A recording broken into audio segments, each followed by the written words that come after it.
5th generation fighter. एक बार फिर खबरें आ रही हैं कि चीन शायद जल्द ही पाकिस्तान को 2 या 3 squadron J-35 5th generation stealth fighter बेचने वाला है। ये उसको बहुत डिस्काउंटेड प्राइसेस 50% कट प्राइसेस पर उसको सेल किए जाएंगे। पहले भी ये अटकल लगी थी, लेकिन ऑपरेशन सिंदूर के बाद चीन पाकिस्तान के फौजियों से खासकर बहुत खिन्न हो गया। उसे लगा था कि पाकिस्तान ने चाइनीज इक्विपमेंट को मिस हैंडल किया और बुरा नाम दिया है पूरी वर्ल्ड मार्केट। उनको लगा कि जो पाकिस्तान के जर्नैल हैं, वो एयर मार्शल जो हैं, वो सारे बी लाइन बना रहे हैं यूनाइटेड स्टेट्स की तरफ, क्योंकि उनको वहां पे अपना व्यक्तिगत निजी फायदा दिखाई देता है। सब जानते हैं कि फील्ड मार्शल मुनीर, जो कि हमारी तरफ से फील्ड मार्शल मुनीर खान है, उनको डोनाल्ड ट्रंप साहब ने लंच के लिए इन्वाइट किया था व्हाइट हाउस में। तो चीन नेचुरली काफी अलार्म्ड है ये जो पाकिस्तान का कभी यहां कभी वहां का रवैया देखकर। तो इसलिए चीन ने अपनी अप्रसन्नता काफी साफ लफ्जों में पाकिस्तान को जाहिर की थी, खासकर जब उन्होंने सीज फायर के दौरान जो बिल्कुल चीन से कंसल्टेशन नहीं करी। बहुत ही नाराज था चीन इसको लेकर। तो अब लीपापोती करने की काफी कोशिश की है पाकिस्तान ने। पाकिस्तान की फौज भी अब बेंड ओवर कर रही है, क्योंकि वो समझ गए हैं कि अमेरिका से तो खास कुछ मिलेगा नहीं, और मिलेगा तो नाकों से डॉलर के दाम देने पड़ेंगे।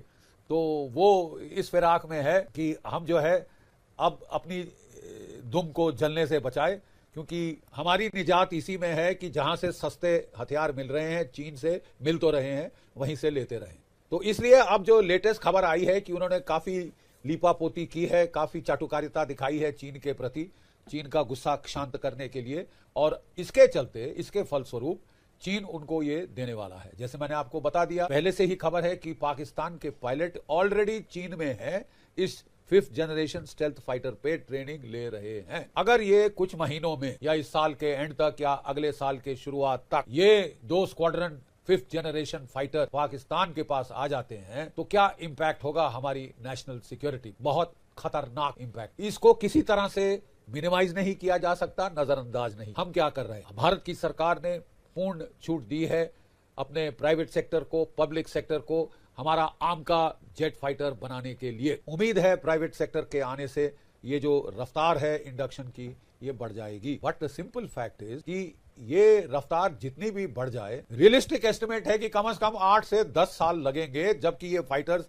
हमारी एयरफोर्स में आम का 5th generation indigenous jet fighter हमारी एयरफोर्स स्क्वाड्रन में सर्विस शुरू कर सकें। तो साहब इस गैप में क्या होगा? ऑपरेशन सिंदूर तो चल रहा है। खबरें आ रही हैं कि पाकिस्तान फिर अपने प्रॉक्सीज को खड़ा कर रहा है, फिर वो बांग्लादेश के जरिए तुर्की के साथ मिलकर छेड़खानी के प्लान बना रहा है। ठीक है साहब, तो अगर ये प्रॉब्लम आपके सामने आ रही है, तो किसी भी हालत में हमको जल्द से जल्द, और पाकिस्तान के पास ये जेट 5th जनरेशन आने के पहले, हमको अल्टरनेटिव स्टॉप गैप अरेंजमेंट करना होगा। स्टॉप गैप का मतलब ये नहीं कि हम आमका को रोकें, नो क्वेश्चन, क्योंकि ये कब तक ये सिलसिला चलता रहेगा कि खरीद लो खरीद। आप सब ने देखा है कितना धोखा हमको उस रास्ते में मिलना शुरू हो गया। लेकिन 8 साल 10 साल का गैप बहुत बड़ा वक्फा है, और कोई भी सेन मिलिट्री प्लानर इतना बड़ा रिस्क नहीं ले सकता। हमको स्टॉप गैप मेजर के तौर पे 2 या 3 स्क्वाड्रन हमको 5th जनरेशन फाइटर्स लाने ही होंगे। क्या चॉइस है हमारे? डोनाल्ड ट्रंप साहब जब राष्ट्रपति बने थे, तो उन्होंने बड़े धड़ल्ले से कहा था कि मैं 100 F-35 फाइटर जेट भारत को बेचने को तैयार हूं। तो बड़ा तूफान मच गया था पूरी दुनिया में कि भारत को मोस्ट अलाइड एलाई का स्टेटस दिया जा रहा है, काफी फेरबदल और बदलाव आएगा। लेकिन डोनाल्ड ट्रंप साहब की रियाया में तो बदलाव पे बदलाव आते हैं। अभी तक हमको कोई ठोस ऑफर F-35 का नहीं दिया गया, नथिंग इन राइट, ना बोइंग कंपनी की तरफ से, ना अमेरिका की तरफ से, कुछ भी राइटिंग में नहीं आया। हाँ, हमारे बैंगलोर एयर शो में जरूर F-35 आया था अपने पैंतरे दिखाने के लिए, लेकिन तब Su-57 भी आया। तो क्या F-35 मान लीजिए अमेरिका देने को राजी हो जाता है, तो क्या भारत को ले लेना चाहिए? बहुत सारे प्रोज एंड कॉन्स हैं। सबसे बेस्ट जेट फाइटर है अभी तक 5th जनरेशन का, स्टेल्थ फीचर्स सबसे बेस्ट हैं दुनिया में, कॉम्बैट टेस्टेड है इजराइल ईरान वॉर में और कई जगह और। लेकिन इसकी कीमत $110 मिलियन प्रति फाइटर है, $110 मिलियन पर फाइटर। उससे ज्यादा बड़ी प्रॉब्लम है साहब मेंटेनेंस कॉस्ट। इसके जो मेंटेनेंस कॉस्ट है वो एक्सपोनेंशियल है। मतलब कोई और फाइटर का इतना मेंटेनेंस कॉस्ट नहीं है जितना इसका रडार पेंट पील ऑफ हो जाता है, रीपेंट करना पड़ता है, बहुत सारी चीजें रीएडजस्ट करनी पड़ती हैं, कंप्यूटर प्रोग्राम्स बहुत कॉम्प्लेक्स हैं, उनको चेंज करना पड़ता है, अपडेट करना पड़ता है, वगैरह वगैरह।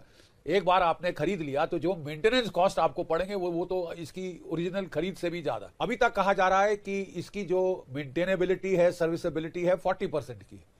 That means at any one given time, किसी एक पॉइंट ऑफ टाइम पे इसकी अवेलेबिलिटी केवल 40% है। अगर आप 100 जेट फाइटर खरीदेंगे F-35, कल लड़ाई हो जाती है, शायद आपके पास 40 ही फाइटर है जो उड़ सके। ठीक है साहब। फिर प्रॉब्लम यह है कि कोई सवाल नहीं है कि अमेरिका आपको भारत में मैन्युफैक्चर करने दे, आपके साथ कटिंग एज टेक्नोलॉजी शेयर करे। फिर प्रॉब्लम और है कि वो इसको सोर्स कोड भी शेयर नहीं करेगा, यानी आप इसको इंटीग्रेट नहीं कर सकते अपनी जो कि आकाश तीर इंटीग्रेटेड एयर डिफेंस सिस्टम है। हम इस पे ब्रह्मोस क्रूज मिसाइल नहीं चढ़ा सकते। ठीक है साहब। हम इस पे अपने आकाश बियॉन्ड विजुअल रेंज आकाश 3 जैसे मिसाइल नहीं माउंट कर सकते। फिर सोने पे सुहागा सॉवरेनिटी रिस्ट्रिक्शन है कि हमें कहां प्लेस कर रहे हो अमेरिका को बताना होगा, निगरानी वो रखेंगे, कहां इस्तेमाल कर रहा है वो फैसला करेंगे। हो सकता है पाकिस्तान के खिलाफ इस्तेमाल करने से साफ मना कर दें, तो फिर हम ये ले किस लिए रहे हैं खिलौने साहब। ठीक है साहब। तो देयर आर, अगर अमेरिका वाकई चाहता है भारत को एक स्ट्रेटेजिक पार्टनर के तौर में, वो कह रहे हैं कि अगर वो चीन से कंपीट करना चाहते हैं, चीन को मेन एडवर्सरी डेजिग्नेट करना चाहते हैं, तो फिर तो उनको भारत और जापान जैसे देशों की जरूरत होगी। लेकिन जरूरत होने के बावजूद अगर भारत के साथ ऐसी ट्रीटमेंट हो जैसी कि हमको तेजस एयरक्राफ्ट के इंजन के साथ, तो फिर तो साहब भरोसा करना बहुत मुश्किल हो जाए। 2 साल $1 बिलियन हमने दे दिए FGE 404 इंजन के, और अभी तक कोई 1 या 2 अब डोनाल्ड ट्रंप साहब के आने के बाद आए।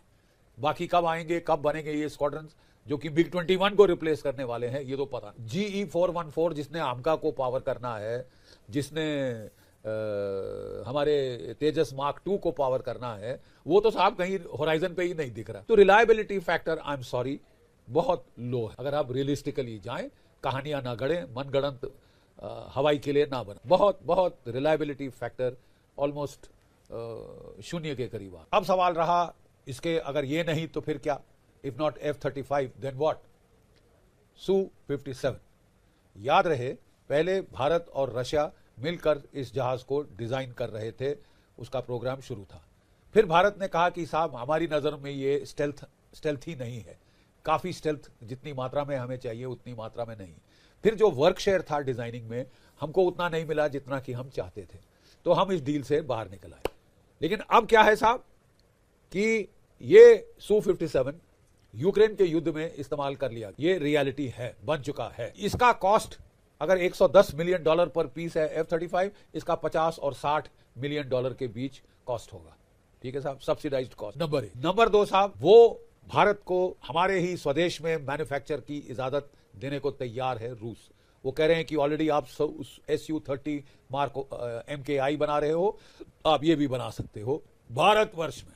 इसका मतलब सप्लाई चेन इश्यूज बहुत कम हो जाएंगे। वो सोर्स कोड शेयर करने को तैयार है, बोले जो कुछ भी चाहिए पूरी टेक्नोलॉजी, पूरा सोर्स कोड हम शेयर करेंगे। यानी इसका मतलब कि हमारे आकाश तीर से इंटीग्रेट हो जाएगा, हमारे ब्रह्मोस क्रूज मिसाइल सुपरसोनिक इस पे माउंट हो जाएंगे, हम अपने आकाश 3 beyond visual range अस्त्रा beyond visual range missile इस पे माउंट कर सकें। और वो सोने पे सुहागा, रूस कह रहा है कि जो हाइपरसोनिक मिसाइल उसने बनाया है, air launched hypersonic cruise missile, वो भी हमको इसके साथ शेयर करने को तैयार। तो साहब इसके फायदे तो बहुत हैं, नुकसान क्या है कि अमेरिका बहुत चिढ़ जाएगा। अब साहब प्रॉब्लम यह है कि अमेरिका तो पहले से ही चिढ़ा बैठा है, वो हम पे 25% तो टैरिफ लगा दिए हैं साहब, 10% और लगा रहा है कि रूस से तेल क्यों खरीद रहे हो, हथियार क्यों खरीद रहे हो।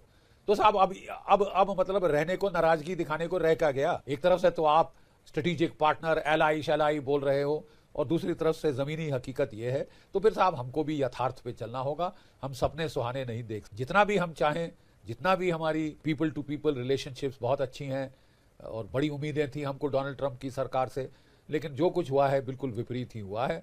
अनलेस डोनाल्ड ट्रंप साहब एक और पलटी मारते हैं, जैसे कि वो मारने में बहुत माहिर हैं, तो फिर शायद चीजें बदली हो। लेकिन तब तक हम ये रिस्क नहीं ले सकते, हम अपनी नेशनल सिक्योरिटी से खिलवाड़ नहीं कर सकते। हेनरी किसिंजर ने बड़े साफ अमेरिका को चेतावनी दी थी कि it should be settled maximum of American foreign policy never to take on more than one major Asian power at a time.